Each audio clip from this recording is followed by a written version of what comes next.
There is a long list of local and state races to be voted on, but the biggest question is, who will be the 47th president of the United States? So, of course, it's just been a contentious race between Harris and Trump, and it could be days after the election before we know who wins that race, and it likely will come down to that handful of swing states. Now, here in Denver, local election officials say their vote counting process will also likely extend for days after Election Day. That's because of high interest and a very long ballot. And you can help actually get the results in sooner. Turn your ballots in over the weekend, maybe even Monday. Hundreds of thousands of voters have already done so, but turnout is lagging behind what we saw this time in 2020. Denver 7's Tony Kovaleski digging into those numbers.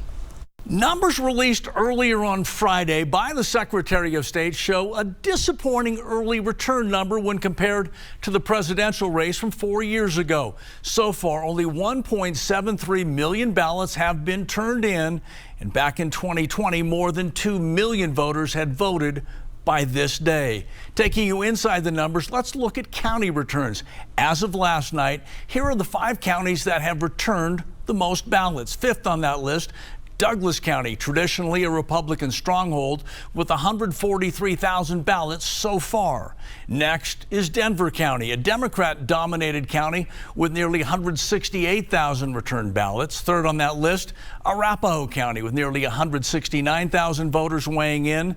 Second, El Paso County, a very red county, with nearly 207,000 ballots. And the county with the most voters voting at this point, Jefferson County, with nearly 211,000 ballots ready to count.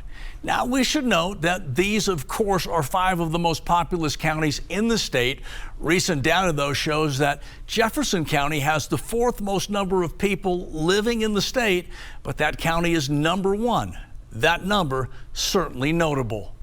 I'm Chief Investigative Reporter Tony Kovaleski. Shannon, Justin. All right. Thank you, Tony. Good to have you back. Let's check this in depth. Joining us now, Jeffco's County Clerk Amanda Gonzalez. Good to have you with us. Thanks for taking some time on Friday. Thanks for having me. Always happy to talk about voting. Glad you're with us tonight. As Tony showed us, Jefferson County has the highest turnout so far. So, Amanda, why do you think Jeffco is sort of outperforming the rest of the counties in the state? Colorado always has excellent voter turnout because we have some of the best laws in the state. I'm so proud of the work that my team has done. This year, we invested in a full-time community engagement person who's been out at laundromats and dispensaries and high schools talking to everybody about their rights and about how elections work in Colorado. So Jeffco aside, the broader picture here is low voter turnout statewide. What's your read on that? Yeah, I don't entirely know that it's low. You know, when we compare to 2020 numbers, it is behind. But 2020 was an anomaly in a number of ways. We know that the pandemic really changed behavior of people overall and voter behavior. So 2022 might be a better comparison. And if we look at 2022 numbers, 55% of ballots came in the last 4 days. In Jefferson County, we don't even have 55% left. Wow. And usually the major driving factor for these elections is, of course, the presidential race. Right. Colorado's not a battleground this year. Are people feeling apathetic and a little less energized to vote because they think that maybe Kamala Harris will win Colorado? The top of the ticket is always important, but you know, Colorado voters are smart and they are savvy, and there are a lot of important issues that really go all the way down their ballot. So those local issues really can be the ones that impact your daily lives. I think what people are doing is they're taking their time, they're sitting at their kitchen table, doing the research on all those initiatives, and hopefully voting in a way that is best for them and their community. Oh, it's a comfortable chair. That's a long ballot.